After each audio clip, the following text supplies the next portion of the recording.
Dragon Age Veilguard isn't deserving of the hate it has been receiving. Allow me to explain, and be aware, this will likely be a long video. First, let me explain that everything I will be saying will be my opinion and overview. With the entire series as someone who has spent likely thousands of hours playing this series, I will obviously have a bias. Now that we're clear on that, we're good to go. One of the many complaints and criticisms that I see of this game is that they are forcing gender politics into my fantasy game about killing dragons and demons. These people would be referring to Tosh, a Qunari female dragon hunter who, through following her story arc, states that she prefers they-them pronouns. Tosh feels alienated as they feel that they aren't womanly enough and that they are not entirely manly either. I understand how this would bother some people if it was forced upon you, but here's the thing. It's not. You can use this button and just skip through dialogue that you don't wish to actively participate in. Not to mention, you don't have to do her companion side quests. I find this particular point that people take issue with this quite amusing, considering that there was complaints decades ago about Zevran in Dragon Age Origins being a romanceable companion to a homosexual playable character. People will find anything to complain about if it doesn't fit their views of politics. That in and of itself is what bugs me about politics in general. Truth often lies in the in-between, in the gray of it all. To further prove my point in relation to this, there's a conversation between Sten and Winnie. Sten is a Qunari who was captured and locked up for killing people in Dragon Age Origins, and you can save him, thus making him your companion. And Winnie is a circle mage in the Circle of Magi in Dragon Age Origins. You can also recruit, and this is one of their radiant dialogue conversations. Sten looks at her and says, "Why are you here?" Winnie says, "I beg your pardon?" Sten says, "Women are artisans or merchants or farmers, though you don't seem particularly earthy. They have no place in war." Winnie says, "I can't even begin to tell you what's wrong with that idea." Sten says, "It is not done. There is more to it." Winnie says she doesn't understand. Do the Qunari not have female mages or female warriors? Sten says, "Of course not. Why would our women wish to be men?" Winnie asks him, "Do you believe I wish to be a man?" Sten says, "You cannot wish to be a man. It will lead you only to frustration." Winnie says that she believes that this discussion does the same thing and tells him that she doesn't want to speak any more about it. This goes to show that even this far back, the Qunari people were shown to be very opinionated on the topic of gender roles. Do I love this plot point? No, of course not. But I'm not bothered by it either. It's part of the world building. It's part of the world. Moving to the next point of criticism that I've heard is that the writing is horrible. This, of course, is a matter of personal perspective, but I would both disagree and agree with this. Allow me to explain. One part of this is that the older Dragon Age games, Origins and Dragon Age 2, has darker tones. Yes, that is just objectively true. I won't argue with that. I can't argue with that. Children are being possessed by demons in the first game, and you can kill them, and elves are forced to live in the slums in both Dragon Age Origins and Dragon Age 2, not to mention that some of them are enslaved. There's a whole quest line about that. In Veilguard, it's barely even referenced that these events take place, and the companions are largely too nice, so I will concede those points, but that doesn't necessarily mean it's a bad game. It just has flaws, and most games do. And I'm not afraid of admitting that Veilguard does have its fair share of flaws. What I really take issue with, however, is individuals complaining that the story is bad.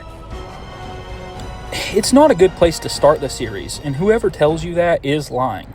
If you had no idea about any of the lore or the events before, you'd be completely lost and probably hate Dragon Age Veilguard in the process. But this game is a perfect lead up to everything the games had brought to us before. It feels like a conclusion to most of these ideas and story arcs. Let's just do a quick summary. In the beginning, there was the Maker. He made everything. Then time passes. Andraste, the bride of the Maker, is burned by the Tevinter Imperium.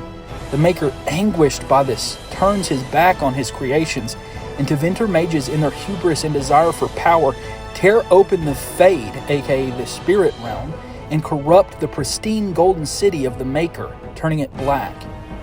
The Maker threw the mages to Earth, where they become the first Darkspawn, and their old gods, whom are dragons, high dragons, became the archdemons.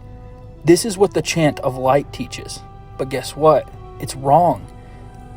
Actually, the creation of the Blight is attributed to the elven gods, the Elvenoris. There's 7 of them, and they were sealed into the Fade by Solus, the elven god of trickery. The Blight was a form of magic and corrupted them. They had gained immortality by connecting themselves to high dragons, blighting them into archdemons in the process, and there are 7 of them as well. We know about the elven gods and the archdemons as soon as the first game, but we don't make any connection as we have the Chant of Light. And the game presents this at the time to be the truth, because the people in the world at that time considered it to be the truth. All of this is to say that these story elements were in place from the beginning.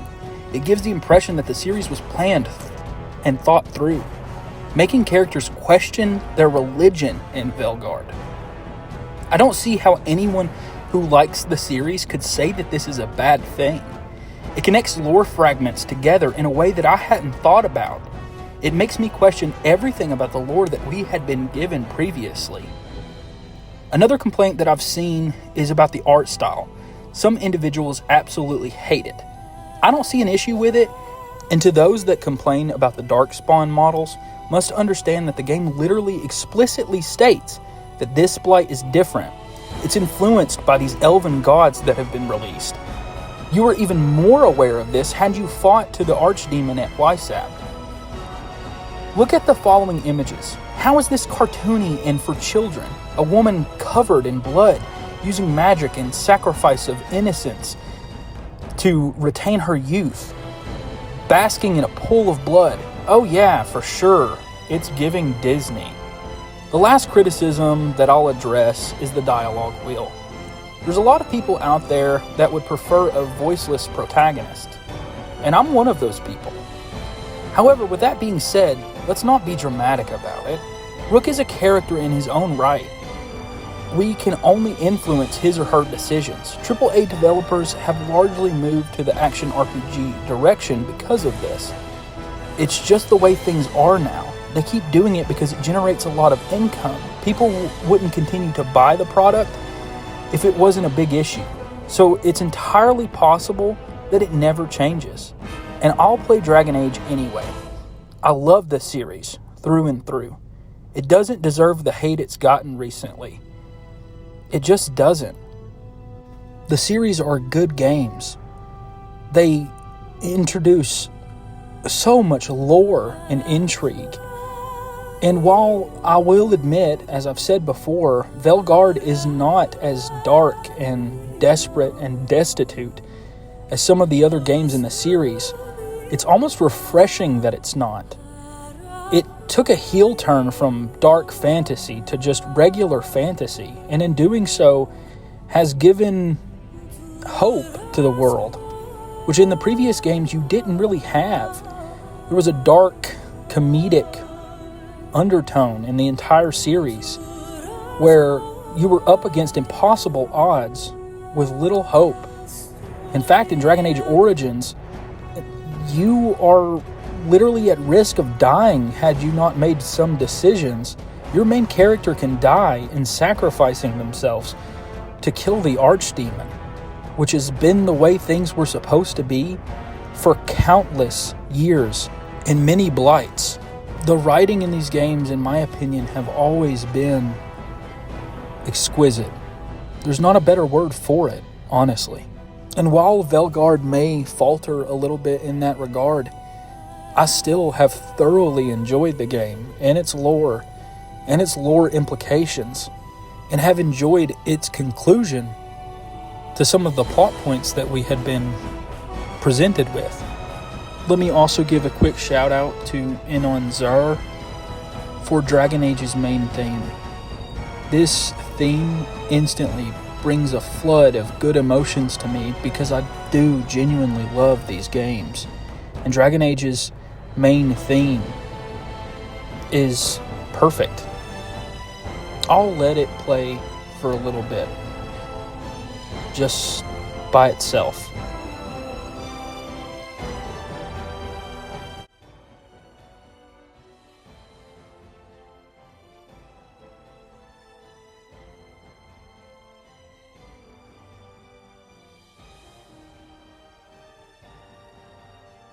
Inclusion, Dragon Age Veilguard is not a bad game. It's far from it. I've thoroughly enjoyed every minute that I've played this game. And I realize that all of this is a matter of opinion. And you may have a difference of opinion, and that's perfectly fine. But to just come up with these random reasons to hate this game just seems very disingenuous to me. I've been your Noisy Cricket. I hope y'all have a good one. Bye-bye.